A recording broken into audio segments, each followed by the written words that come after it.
मुतवफ़्फ़ी का कोई भी करीबी रिश्तेदार मरहूम का शनाख्ती कार्ड कैंसिल करा सकता है। नादरा ने वफात पाने वाले अफराद के शनाख्ती कार्ड की मनसूखी के अमल को आसान बना दिया। वफात पाने वाले के डेथ सर्टिफिकेट हासिल करने और उसके शनाख्ती कार्ड को मनसूख करने से मुताल्लिक दरपेश मुश्किलात के पेश नज़र नादरा ने इक़दाम उठाया है। नए ज़वाबित के तहत मुतवफ़्फ़ी का कोई भी करीबी रिश्तेदार मुतवफ़्फ़ी के वालिदैन, शरीक हयात, बच्चे, भाई बहन और जिनका इंदराज मुतवफ़्फ़ी के ख़ानदानी रिकॉर्ड में मौजूद हो, वो ज़रूरी दस्तावेज़ात फराहम करके वफात पाने वाले शख्स का CNIC मनसूख करा सकते हैं।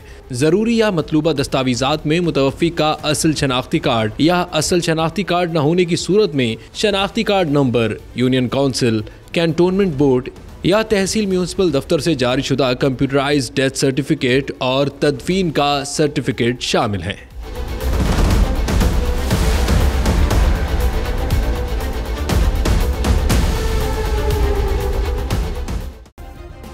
सब्सक्राइब करें और बेल दबाएं ताकि कोई खबर रह न जाए।